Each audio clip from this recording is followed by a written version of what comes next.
Okay, everyone, hello and welcome to part 3, the final part of Ask the King for April 30th, 2015. I'll be honest with you guys, I went long on a lot of the questions earlier that I wasn't expecting to go long on.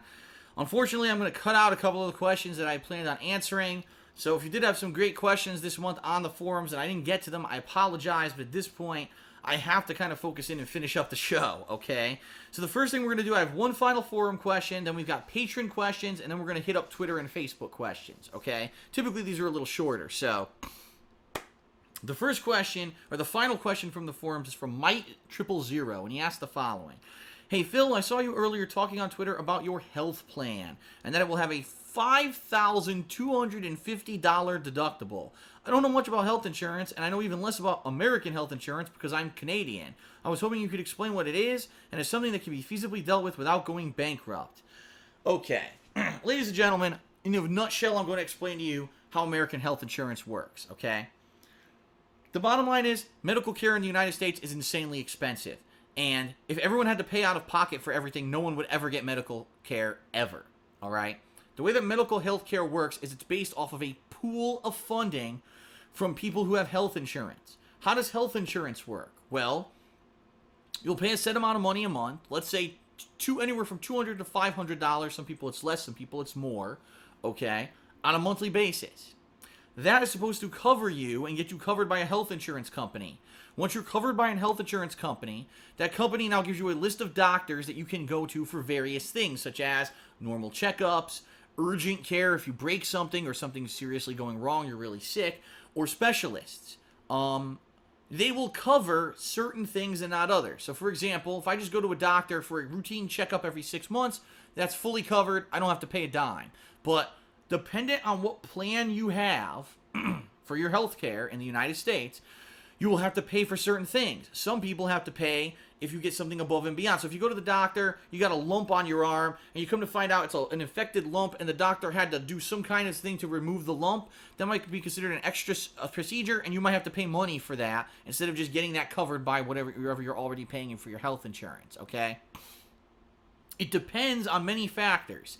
If you work for a company, for example, when I used to work for the helicopter company I used to work for, they had a health plan through the company that was partially funded by the company. And what would happen is every month out of my paycheck, they would take a couple $100, okay? I would be covered by the company health care, and then I would be able to go to doctors and whatever. Those are the best health plans you can get. If you have a company health plan, typically they're better. They pay for almost everything, even if you get really sick because of something, like, God forbid, cancer or something like that, usually those plans will cover a large portion of your cost. There's always going to be some kind of cost that you have to pay out of your pocket, but those are the best health plans that'll cover the most.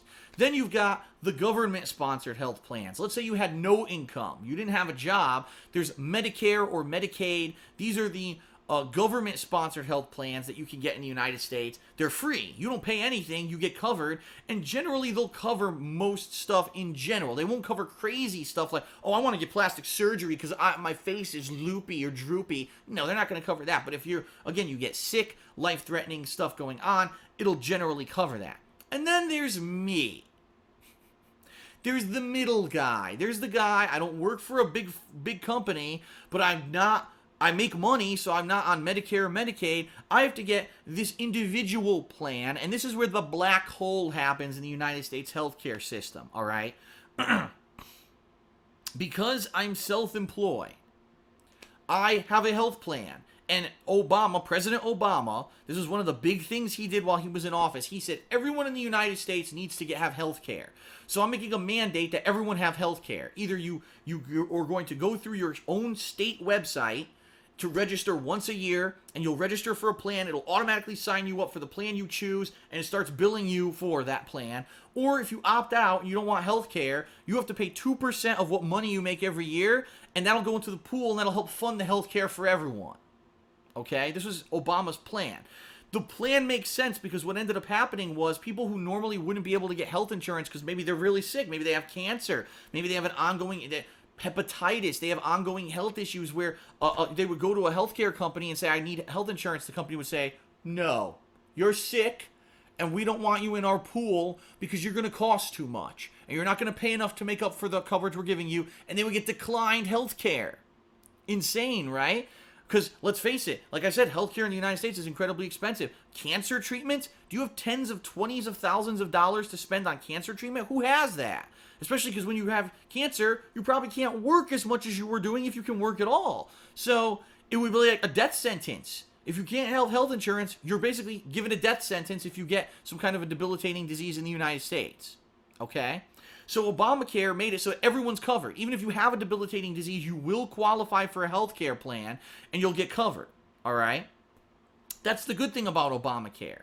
The bad thing about Obamacare is that after Obama got it moving, there was no follow-up done. No one ever checked to see, gee, do the states do a good job of actually operating their websites to make sure everyone gets health care? Does anyone actually check on the plans that are offered to see if they make any sense?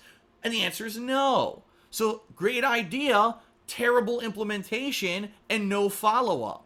So here's what's happened in my experience with Obamacare since I moved from the state of Connecticut to the state of Washington. I had health insurance when I lived in Connecticut, okay? I liked it. It covered most stuff. If I had to go to the doctor, most stuff was covered. I didn't end up paying a ton of money out of my pocket for anything.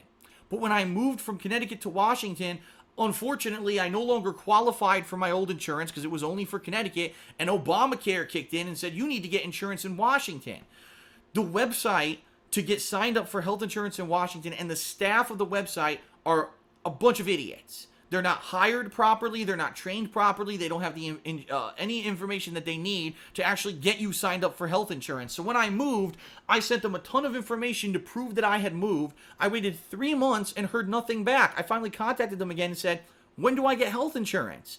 Oh, well, we need more information from you. I said, when are you going to fucking tell me that? Oh, we don't.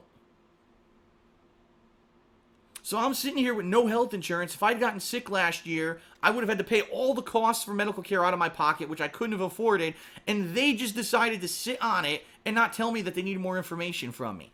So the bottom line is, finally, by the end of last year, I got signed up. Now, when you go on the website to pick your plan, there's no information explaining anything. It's just, here's all your plans, and there's 1,000 of them in your face, and then they say, oh, for your age range and your needs, these are the common ones that people get. So I'm thinking, I'll just pick one of the common plans, right? So I just picked one, not knowing what I was doing. Got health care, insurance card came, great. So it took me a while, I'll be honest, this year's been busy. Haven't been able to, really get to a doctor or anything. And then, my foot, which you can't really see, I can't lift it up high enough to show you. My foot swelled up, and I didn't know what it was. I've never had this problem in my life before. 2 weeks I've been nursing this foot. Finally, it swelled up again. This week I make the doctor appointment. I got to go to the doctor. I got to figure out what's going on. The doctor gives me a full physical, and that's covered under the insurance.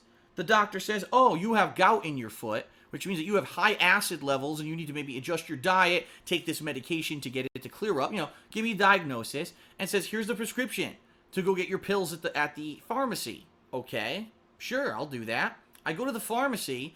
They say, that'll be $300, please. I said, what?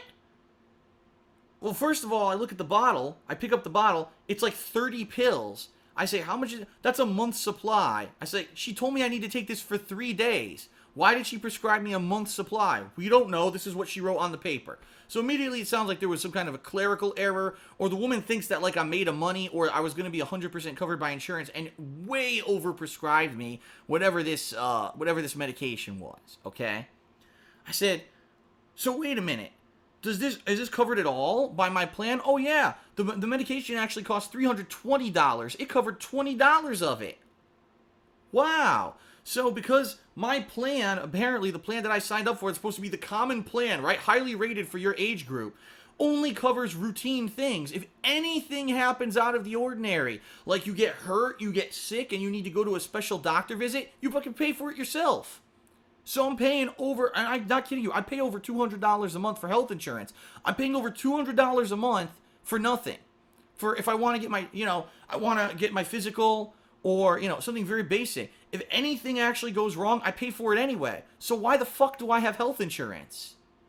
What does it pay for? Nothing. And in fact, I looked, I have a $5,250 deductible. That means that if, God forbid, something went really wrong, let's say, I don't even want to say that I got cancer. That's a terrible thing to say. let's say I had some disease. I was diagnosed with some disease, diabetes, and I needed to get tons of medications or something like that, tons of treatment. All right, they will make me pay $5,250 out of my pocket that I don't have. I don't have $5,000 to spend. And then once I pay that, then they'll say, okay, we'll probably cover the rest. So if I got into a car accident and all my legs were crushed and I needed to be held up in a hospital for 3 months as my legs, were in casts and were being rebuilt or whatever, I'd pay $5,250, and after that they would cover most of it, if not all of it, for the rest of the bill. Wow, what a great health plan. But what about the $200 some I'm giving you a month? So that's what, $2,500 a year? Where the fuck does that money go? Oh, to the sky.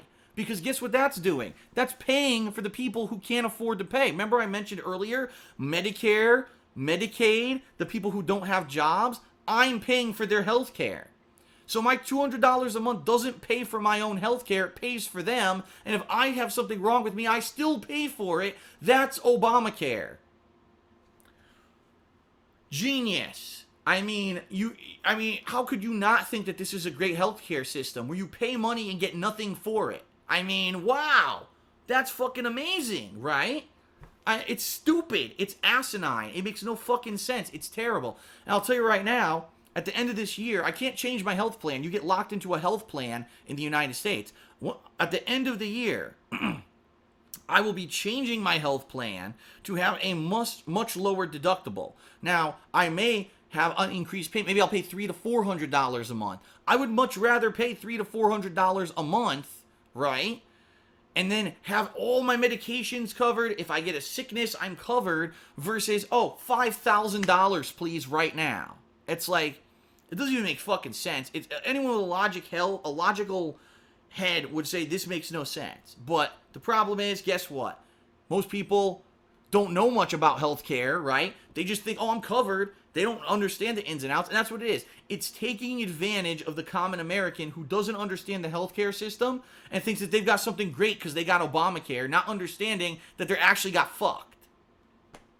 The only people who really made out by Obamacare are those who did not have healthcare at all, right? So if you had nothing, you had no healthcare at all because you were very sick. Again, you had cancer, you had a debilitating disease, and no one would cover you. Now Obamacare helped you. You're the one person. You know what I mean? That small percentage of people are the people who got help. Everyone else got fucked.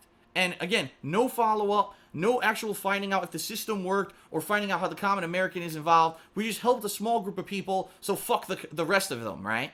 I don't know. And it pisses me off, but at the same time, seriously, at the same time, if I did have a horrible thing happen to me, right? Hopefully I would hope that the plan would cover me from like a horrendous thing going on in my life if something ever were to, God forbid, happen to me.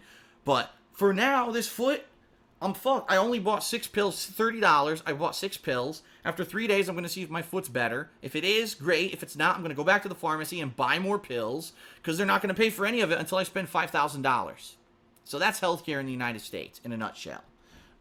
Okay.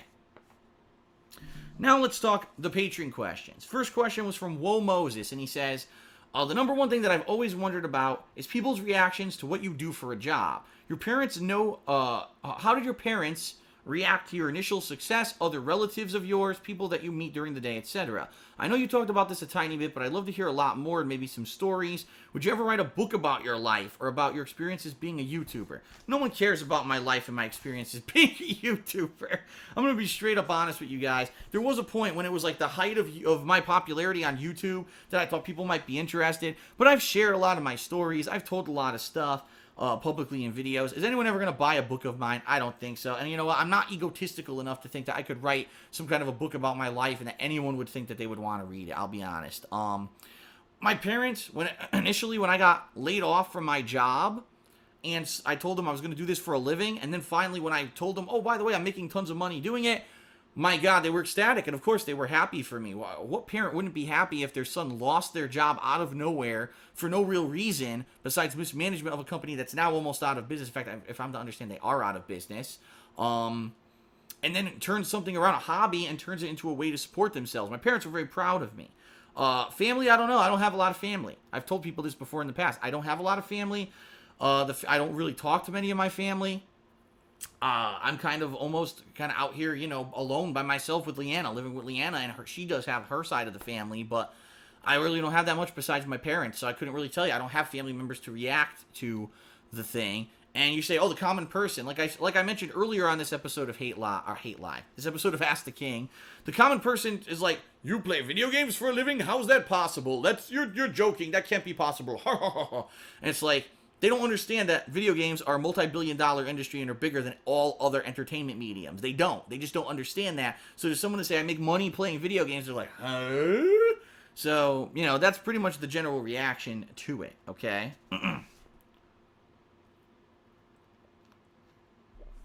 Okay. Next question is from Sammy Samosa. And he says, hey, Phil, what's your overall game of the generation from the PlayStation 3 and Xbox 360 era? You guys saved the doozies. I mean, I can't really tell you a game of the generation. I can tell you the games that were iconic that I liked.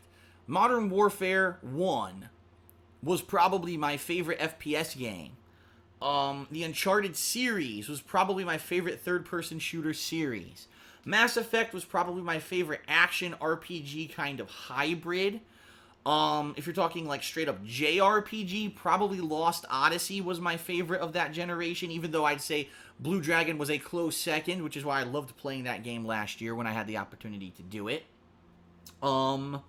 Fighting games, I gotta go with the original Street Fighter 4. I mean, there were some great ones in there like MK9 and Justice, but I gotta go with Street Fighter 4 because that's what reinvigorated the whole thing, you know what I mean? Sports games, I didn't really play many sports games, and the ones that I did, I didn't really take seriously, That's what I mean. I can't tell you, oh, this is my favorite game. I just can't. Because I became such a diversified gamer that it's not like this is the one game that I hold up in regard, I've played so many games, it's hard for me to even think of all the games that I've played. That's really not a fair question. For a common person who maybe plays a game or two a month, you know what I mean? Maybe that's a more fair question. For me, it's like, it's such an overblown question, but that's at least, I guess I named some of the most favorite things, okay? All right, next question from Thomas, and he says, as an old school gamer, I'd love to see you play some classic DOS games from the early 90s. What are your most memorable classic games, and would you consider doing a retro game marathon instead of an indie marathon for the Patreons? I mean, I'll be honest with you guys, it's very hard to play those games. I don't know if you guys realize this, DOS games, like, to get those to even run on a modern PC, even with emulators, are pretty difficult to get to work. Unless you actually have an older computer. Now, I actually know this. Leanna is a fan of another YouTuber. He's called the Lazy Game Reviewer. And this guy's all about, like, classic PCs, old school games. This guy has all the old PC systems. And he actually will show off, like, a quick review of a classic game on DOS or something like that. I certainly don't have those means. You know what I mean? To do that. I'm sure people would say, but Phil, this DOS game was great. I played DOS games. I played games before they even were compatible with Windows that were really good games. If I remember, Duke Nukem 3D was a DOS game before it was a Windows compatible game, and I played that. But how do you play it? You know what I mean? Like, I would love to say, first of all, I'll be honest, my audience is young. In general. Now, there are many older viewers, probably around my age or older of mine, who like my content, but the majority of people who watch my content are young. Who's going to say, oh, Phil, play Duke Nukem 3D? You know what I mean? So, I don't know. It's a nice thing to think of, but I don't think there'd be any viability of me being able to play these games. Of course, now I'll probably get comments, but Phil, you don't know about this emulator that does it. No, I don't. And quite honestly, do I see myself going back and doing DOS games anytime soon? No. Then again, I never said I would play Persona. I never thought I'd play Minecraft. So I could be talking out of my ass, and one day I'll do it. But for now, I'm not really thinking about it. Okay. From Humga-chan, he says, hey, Phil, what are your views on 3D movies and virtual reality devices like the Oculus Rift? Will you be trying them out in the future? My view is that I don't think they'll be a fad, but if they're done correctly, they'll add more immersion. I've already talked about the Oculus Rift and VR in a long time. 3-4 times now, I think, on Ask the King I've talked about it, and my views have not changed. Here we are, 2-3 years after we first heard about Oculus Rift, and it was front page news on Wired magazine and all over the internet. It's the next thing. And where is it? What games are developed for it exactly? You know, Sony's working on theirs. Where is it? Because how long are you going to wait until you finally get someone to say, here it is, and this is the next wave of game? It seems to me like, again, wow, these people who are all into geek culture think it's like the best fucking great thing, like 3D TV. How many games even work with 3D TVs? Like 0. There was like a small group, and then people stopped making them because no one gave a shit. I think Oculus Rift, again, just like everything else, is going to be a flash in the pan. Maybe you'll have a couple games for people, and it's going to go away. Just like every other VR thing. That's just my honest opinion. I'm going to be honest with you. All right, from iGames8. He says, Phil, I've been watching your content since Casual Crashers, and the one thing I've always appreciated is how clearly and easily you speak during your vlogs. Many YouTubers rely on jump cuts, or obviously they've been pre-rehearsing scripts to do even short little videos, but you talk for upwards of 2 hours with little to no editing and seemingly no notes on numerous occasions. I'm curious, how do you approach vlogs like Hate Live or The Hateful Truth? Do you write notes? Do you make an outline and just wing it? What kind of preparation do you do before recording? How do you make sure that your message gets across the way you intend it to? About 98% of the time, it's this. My brain. 98% of the time, it's all up here. There are exceptions. Like if I'm doing an episode of Hate Live where there's a ton of stuff to talk about, I will write out notes, and you guys have seen, I've actually shown you on like a long episode of Hate Live where there's a lot going on. I'll say, oh, look, here's the notes I took for the things that I want to cover in this episode. But in general, no. In general, it's all up here. And yeah, if I'm doing a game review, it's all, nothing's scripted, nothing's written down. It's all straight from my memory.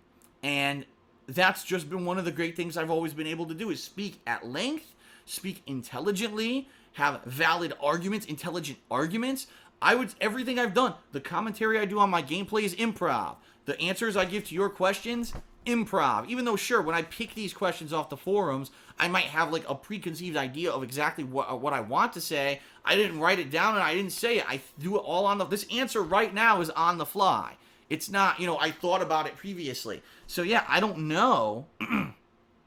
I don't know what it is, if it's a gene that I have, if it's just the years that I was studied like crazy and public speaking, playing games in public. I have no clue what it is, but somehow I gained the ability to talk at length. And you're right, you notice, I don't jump cut. Ever. Ever. You've never seen me do a video with crazy jump cuts or anything like that, because I don't need to. I'm not blah, blah, blah, blah, blah, cut, blah, blah, blah, blah, blah, cut, blah, blah, blah, blah, blah, cut, blah, blah, blah, blah, blah, blah, which is what most YouTubers do because they realize that it's kind of a gimmick, and for some reason it's catchy to the common eye or something. I don't do that. When you see my videos, you see the raw me.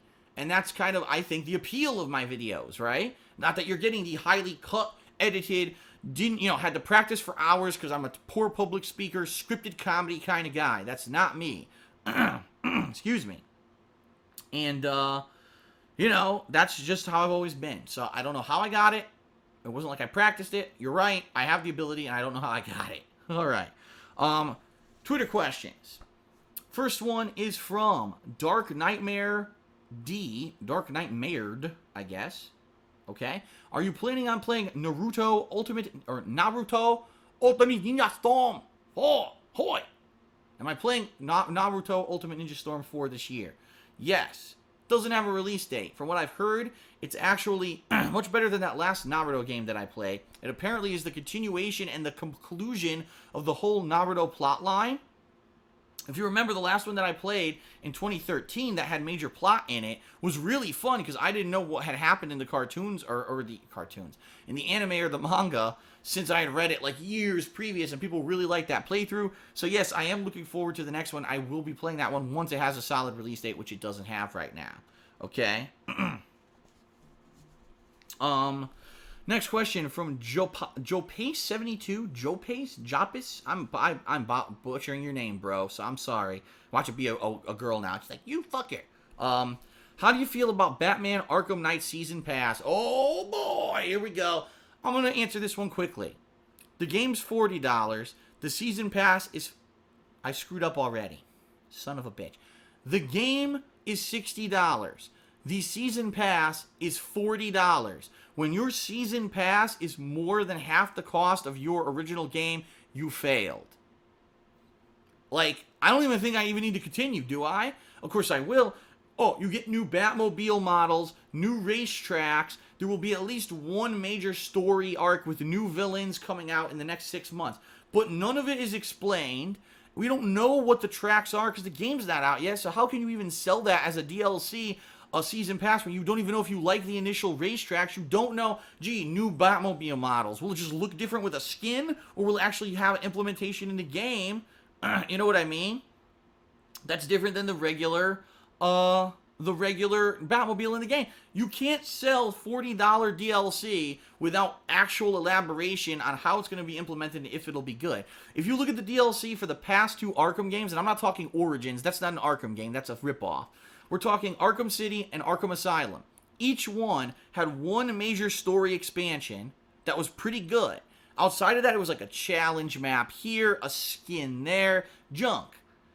I have no confidence that this pack will have more than one story arc that would probably be worth $10, and everything else would probably be fluff. So why would you buy a $40 season pass with no idea of what you're getting? You have to be a fool. Do not buy the $40 season pass. It's a terrible practice for gamers, for these game developers. They're trying to steal money from you when you don't know what you're getting yet. It's a ripoff. If there is a good DLC pack, I will play it and I will tell you what the fuck it is so you know what to spend your money on. Don't spend it on everything. You're going to be wasting your money. That's my recommendation to you. Okay? From Caesar to Pleaser. He says, what is the biggest adjustment for you since you've been streaming your videos off of Twitch TV and on YouTube? Wow. I'll be honest with you guys. There's when it comes to me making the videos, nothing. Because it's the same thing. I click stream, and then I'm making the videos, and I'm doing commentary, and I'm reading stream chat. It's almost exactly the same process as on Twitch, okay? I don't have to ask for subs anymore, but on the flip side of that, I do plug my Patreon, so that really hasn't changed. I would say primarily here are the main changes. Number one, people aren't able to chat on Twitch TV right there on the screen. Instead, they have to go into another chat, which I've already implemented on my website, thekingofhate.com. So there's a plugin for people who just want to do it the easy way, or you can use a third-party IRC plugin like I do if you want to monitor the chat full-time. That's one major change, right? Number two, I don't run ads. Ever. When you're watching my stream, you won't see me take a commercial break and run ads. I don't need to, because it's not based off of ad revenue for me. It's based off of views. So that's a cool change where I actually get credit for my viewership on my streams, and I don't have to worry about running advertisements, right?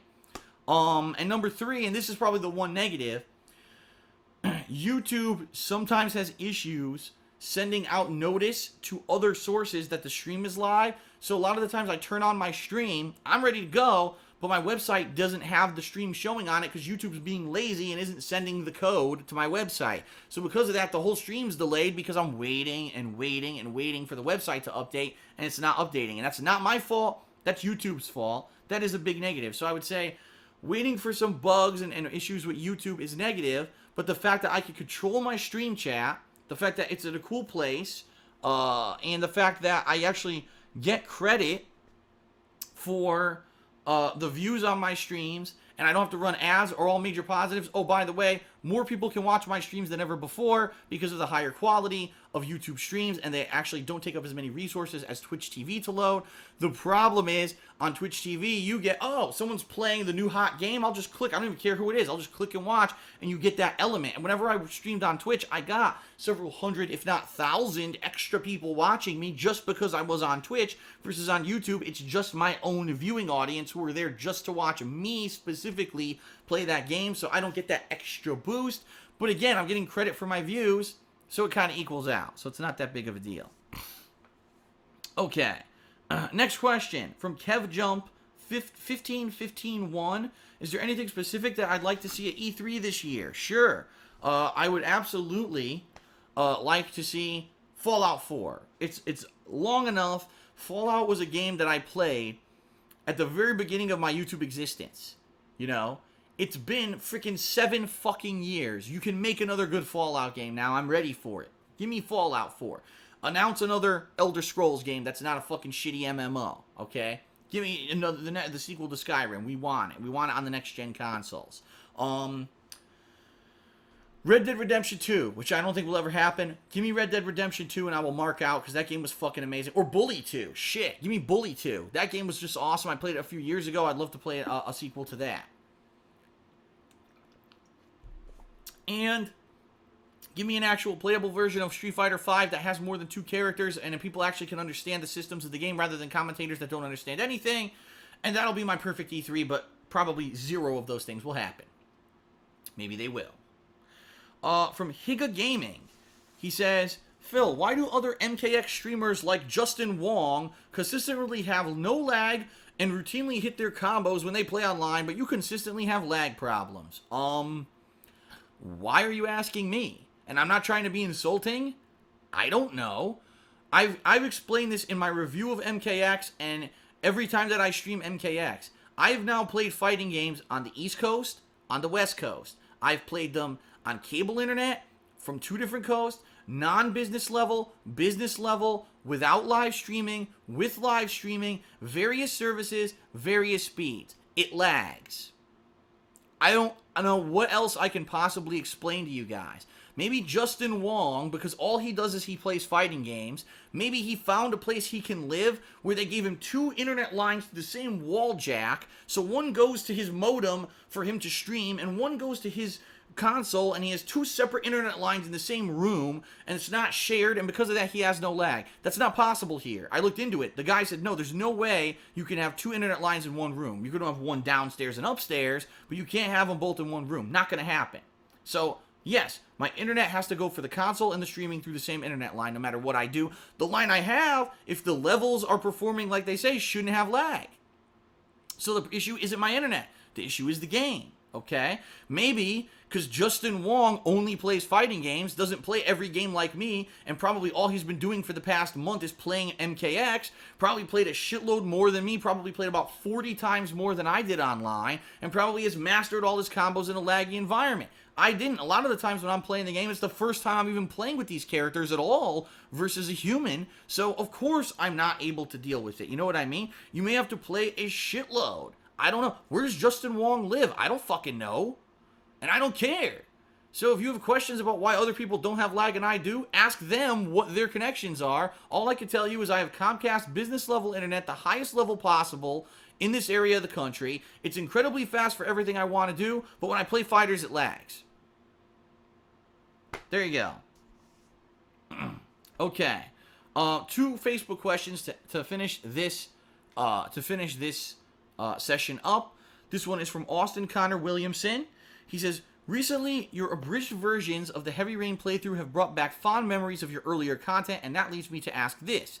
Do you ever plan on going back to Heavy Rain for a second round in the near future? Or has developing these montages sort of spoiled the possibility of revisiting the story in your own hands, now that you've familiarized yourself with many moments from your original playthrough? I greatly appreciate your response.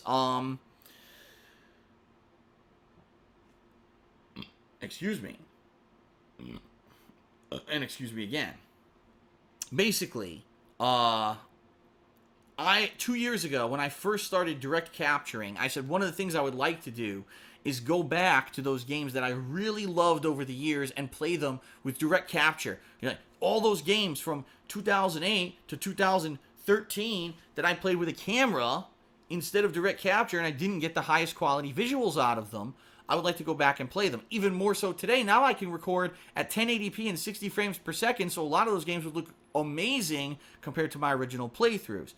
And one of the games that I brought up as a candidate, I was calling it Retro Replay at the time, was Heavy Rain. And an equal amount of people said yay to an equal amount of people saying don't do it. Because they said, Phil, that Heavy Rain playthrough you did is probably your quintessential playthrough.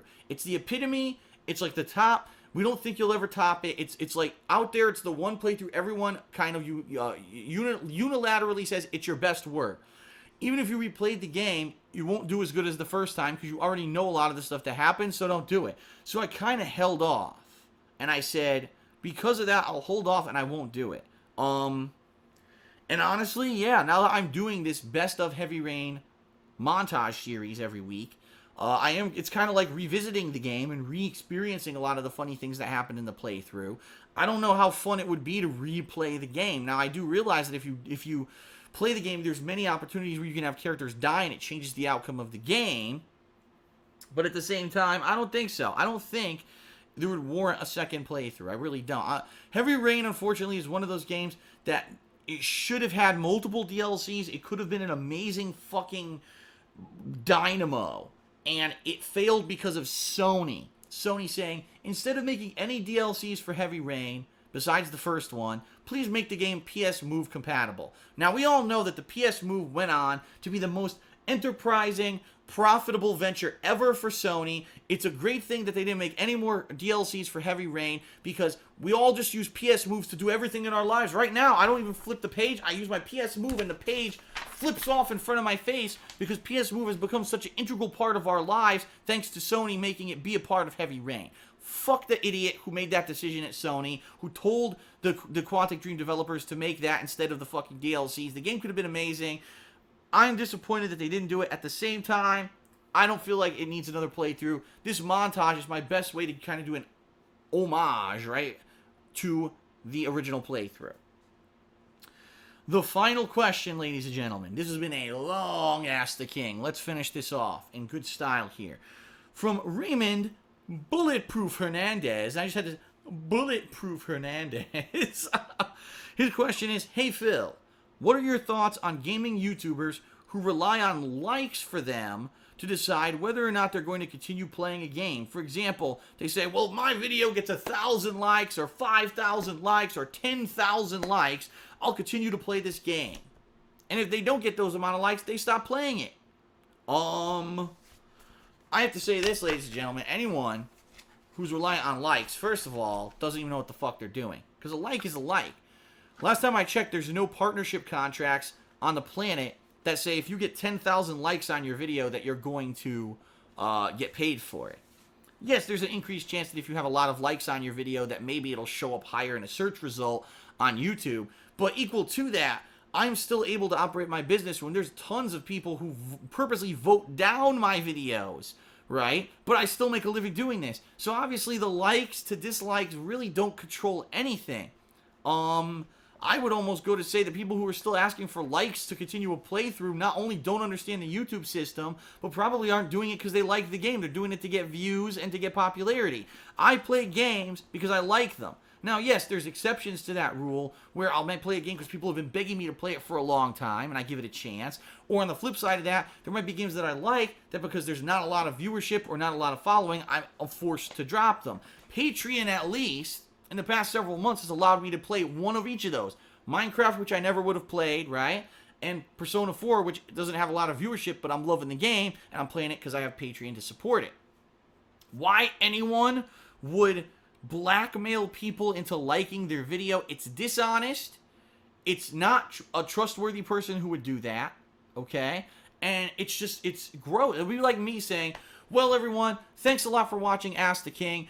If I don't get 500 likes on every part of Ask the King, we're not going to have an episode next month. I'm just going to do something else. See you later. It's like, what?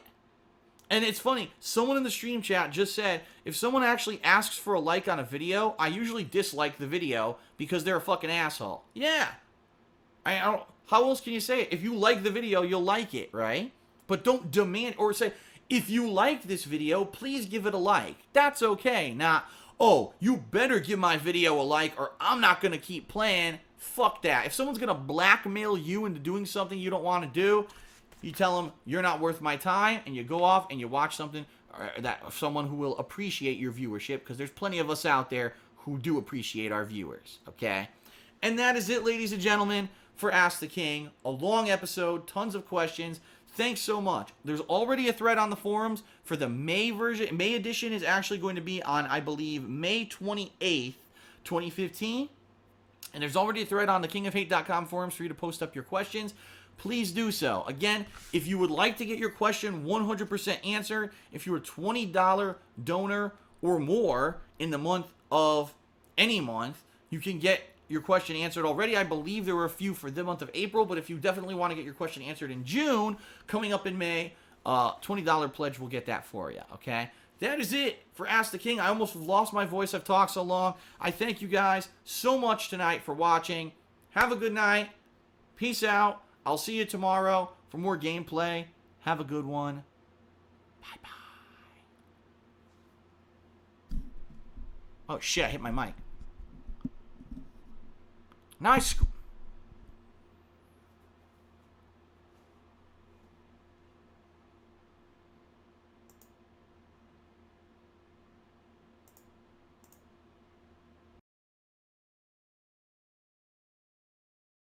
Ooh, are they gone yet? Oh.